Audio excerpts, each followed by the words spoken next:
en mi posición en que no se puede decir nada de más. De menos sí, de más no.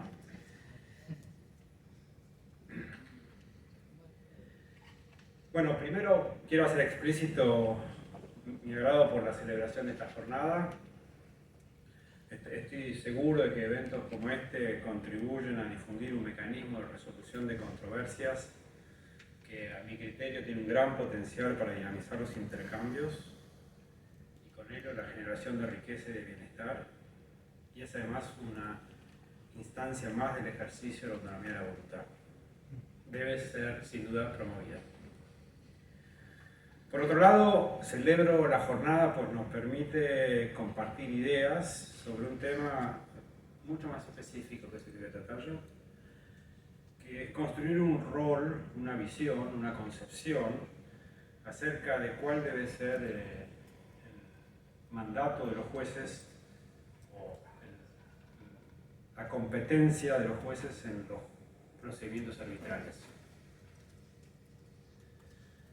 La pregunta que quiero tratar de encarar es qué debe hacer un tribunal de derecho cuando, debido a la resistencia de una de las partes del arbitraje, debe decidir un pedido de nulidad o un pedido de reconocimiento y ejecución de un laudo. En los pedidos de nulidad o de reconocimiento y ejecución del laudo, los jueces tenemos una difícil tarea, porque es necesario articular, por un lado, el respeto a la voluntad de las partes, que decidieron someter su controversia a un modo particular de resolución, pero también, y por el otro, es necesario proteger ciertos valores que subyacen y racionalizan las causales de nulidad y de denegación de las solicitudes de reconocimiento y ejecución de laudos. El primer desafío que debemos enfrentar es lograr que los principios a los que se recurran para realizar la articulación mencionada entre estos dos desiderata sean claros, muy claros, de modo que la intervención judicial nunca se convierta en un obstáculo disuasivo del uso de los mecanismos arbitrales. Los jueces debemos esforzarnos para que toda intervención judicial no disminuya, sino que incremente la confianza de que el proceso arbitral puede ser encarado con la convicción de que satisfará la voluntad de las partes que han decidido someter una controversia de temor o resolución. Para explicar cómo puede intentar definirse el alcance de la revisión judicial de laudos de un modo que no mine, sino que potencie el arbitraje, me voy a referir a algunas decisiones de la Corte Suprema de Justicia de la Nación, que es el tribunal que integra. Mencionaré dos tipos de decisiones, y si bien ambos tipos de decisiones están inspiradas en las mismas desiderata, haré una distinción expositiva. Primero, las decisiones relativas a los pedidos de nulidad de laudos arbitrales, y luego, en segundo lugar, las decisiones referidas al reconocimiento y a la ejecución de laudos. En materia de nulidad de laudos arbitrales, la Corte ha actuado sobre la base de principios que yo creo hacen previsible la intervención de los tribunales en los procesos arbitrales. Aún no hay sentencias de la Corte en las cuales se hayan analizado las causales de nulidad de laudos arbitrales previstos para los arbitrajes internacionales regidos por la Ley de Arbitraje Comercial Internacional. Por eso me referiré a los casos en los cuales se analizó el alcance del recurso de nulidad contra laudos arbitrales que está regulado en el Código Procesal Civil y Comercial de la Nación.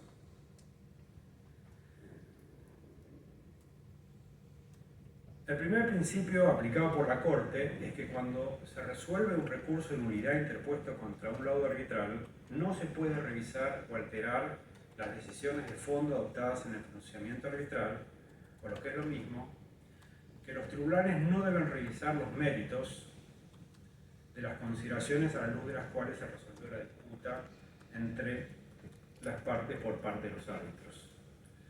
Para usar una metáfora, esta luz es curiosa porque alumbra mis ojos y no los billetes. Para usar una metáfora que enceguece, pero en fin. Para usar una metáfora que ha popularizado un famoso filósofo, John Rawls, para referirse a lo que llama la justicia como virtud política, es necesario que los jueces no ahonden, que se queden en la superficie del conflicto. Yo creo que la Corte ha tratado de decidir, expresando en sus decisiones esta convicción, sobre todo cuando revisa los laudos arbitrales de tribunales internacionales. De acuerdo con la Corte, los tribunales no pueden sustituir la decisión de los árbitros por las suyas, ni siquiera cuando los árbitros hubieran emitido una decisión errónea de hecho o de derecho. En otras palabras, y esto creo que es un modo de expresar la idea que se aplica en otras cuestiones, como por ejemplo en el caso de la relación entre los jueces argentinos y los jueces de tribunales internacionales, la Corte no concibe al sistema judicial como una alzada de los tribunales arbitrales. Este principio se vio, a mi criterio, muy claramente reflejado en la decisión de Gemayotec, decisión que adoptamos en el año 2017. Más aún, en fallos 341, 1485, la Corte ha aceptado que los tribunales judiciales deben quedarse en la superficie y se abstengan de rever cuestiones contenciosas, incluso cuando una de las partes arbitrales sea el propio Estado. La difícil tarea que nos toca cuando se someten a nuestros estrados pedidos de nulidad de laudos arbitrales es reprimir la natural pulsión de todo juez de un tribunal de derecho de analizar los méritos de la resolución de la controversia que se le somete y permitir de ese modo que se relitigue sustantivamente la disputa. Déjenme en este punto enfatizar la relevancia del principio de revisión limitada de los laudos arbitrales. Quienes deciden sustraerse voluntariamente de la jurisdicción judicial para someter sus controversias a arbitraje lo hacen, entre otras razones, porque buscan que la decisión que adopte el tribunal arbitral en el laudo arbitral sea definitiva. Definitividad que de hecho se encuentra garantizada por la mayoría de los ordenamientos jurídicos nacionales. En ese contexto, el control judicial de los laudos arbitrales, ya sea a través del conocimiento de los recursos de nulidad o en la oportunidad en la que una parte solicita el reconocimiento y ejecución de un laudo, debe ser necesariamente limitado. Debe estar restringida a muy pocas causales. El segundo principio que la Corte ha desplegado en los casos que ha resuelto es fácil de ver si tenemos en mente la distinción entre proceso y producto. O para ponerlo nuevamente en términos familiares a las teorías de la justicia, entre la justicia sustantiva y la justicia procedimental. El principio que ha adoptado la Corte establece que el tipo de razones a las que se puede recurrir para anular un laudo nunca pueden ser razones de mérito o de justicia sustantiva, sino que por el contrario solo pueden ser razones de justicia procedimental. La falla esencial en el procedimiento, por ejemplo, es una causal de nulidad de un laudo arbitral, pero no porque se haya llegado a un resultado incorrecto o injusto, sino porque nadie puede pensar que las partes han acordado someterse a un sistema que por haber padecido una falla esencial en su funcionamiento viola su derecho de defensa. La falla esencial en el procedimiento a la que alude el Código Procesal Civil y Comercial de la Nación puede dar lugar a la nulidad de un fallo porque constituye una violación, solo porque constituye una violación a la garantía de defensa en juicio consagrada por el artículo 18 de la Constitución. Este entendimiento también abraza una concepción restrictiva de dicha causal, que es consistente con la posibilidad de revisión limitada que tienen los jueces en sus intervenciones ocurridas en el marco de recurso de nulidad y que impide que se use la revisión del proceso como una manera de revisar el mérito del resultado del proceso, esto es, el laudo. Tal principio, por ejemplo, se vio reflejado en la sentencia que mencioné registrada en fallos 341-1485. Por último, en materia de recursos de nulidad, contra laudos arbitrales, me gustaría destacar que, fundado en la necesidad de que la revisión de un laudo sea limitada como única manera de honrar la voluntad de las partes que se someten a un arbitraje, las violaciones al orden público deben ser alegadas y probadas por las partes. El principio de que la prueba es una carga de quien la invoca fue también parte del holding de la sentencia registrada en Falos 341-1485. Déjenme ahora focalizar el segundo grupo de sentencias de la Corte con relevancia para la discusión acerca de los límites de la jurisdicción de un tribunal en los casos arbitrales. Esto es, los principios que racionalizaron las decisiones que adoptó la Corte en torno al reconocimiento y a la ejecución de laudos. Al igual que en materia de nulidad de laudos arbitrales, en el marco de procedimientos de reconocimiento y ejecución de laudos, es posible extraer de la jurisprudencia de la Corte ciertos principios claros que, a mi criterio, son instrumentales, son eficaces para robustecer la práctica arbitral. El primer principio, de acuerdo con la Corte, y de un modo similar a lo que sucede en materia de nulidad de laudos arbitrales, es el siguiente. La necesidad de comprobar los recaudos exigidos por la Convención de Nueva York sobre el reconocimiento y ejecución de laudos arbitrales no autoriza a los jueces a revisar o alterar las decisiones de fondo adoptadas en un pronunciamiento arbitral. Esta decisión está perfectamente alineada con lo que dispone la Convención de Nueva York. En efecto, dicha convención establece la posibilidad de negar el reconocimiento o ejecución de un laudo únicamente si existe una de las causales descritas en su artículo 5, las que, si hubiera que expresarlas en términos de un solo racional, diríamos que involucran graves violaciones al debido proceso. La jurisprudencia de la Corte ha endosado este principio en la causa Armada Holland, por ejemplo. Allí la Corte revocó una sentencia de la Cámara de Apelación Nacional Civil y Comercial Federal sobre la base de que la Cámara había efectuado una indebida interpretación y aplicación de las normas federales en juego, incursionando en aspectos sustantivos, definitivamente fallados por el árbitro, y que eran referentes a la existencia o inexistencia de un contrato de fletamento celebrado entre las partes. La Corte fue contundente. Afirmó que la Cámara carecía de jurisdicción para pronunciarse sobre aspectos definitivamente resueltos en el laudo, tales como la existencia o no de un compromiso arbitral. Este principio también fue referido y endosado en la causa Deutsche, fallada en septiembre del 2019. En esta causa, y a mi entender, los planteos del Estado Nacional debían ser rechazados en la medida en que, entre otras razones, exigieran reeditar cuestiones ya propuestas y resueltas en forma expresa, tanto en el laudo como en la sentencia de revisión que se llevó adelante por parte de un tribunal extranjero sin afectación del debido proceso. La Corte también ha endosado otro principio de gran importancia. En Deutsche se sostuvo que la defensa del orden público, prevista en el artículo 5.2b de la Convención de Nueva York, y que constituye una razón para denegar la ejecución de un laudo arbitral, debe ser interpretada también de un modo restrictivo. De otro modo, si se pensase que cada vez que el derecho de una jurisdicción no es aceptado por un tribunal arbitral, el orden público de dicha jurisdicción está involucrado, por la vía de la causal de la violación del orden público local se podría revisar el mérito de todo laudo. La posición que se sustentó en Deutsche asume que en todo orden jurídico debe existir una diferencia de categoría, una clara diferencia de categoría entre aquello que meramente contradice una regulación legal vernácula y aquello que sin duda afecta al orden público.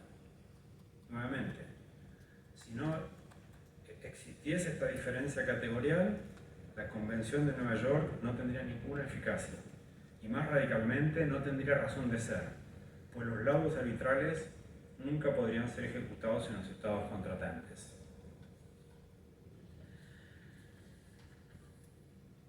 En la causa Milantic, junto con la doctora Hayton, Sostuvimos que la facultad prevista en el artículo 5.2 de la Convención, que habilita a los jueces locales a denegar una solicitud de reconocimiento y ejecución de un laudo con fundamento en razones de orden público, no los autorizaba a introducir de oficio defensas que habían sido planteadas y rechazadas con carácter firme y definitivo por el Tribunal Arbitral. Sostuvimos que dicha introducción, si se hiciera, violaría el orden público. Más allá del alcance que corresponde otorgar la noción de orden público en materia de reconocimiento y ejecución de laudos arbitrales, la aplicación de la Convención de Nueva York, como la de todo tratado, debe hacerse siempre en conformidad con los principios de la Constitución Nacional.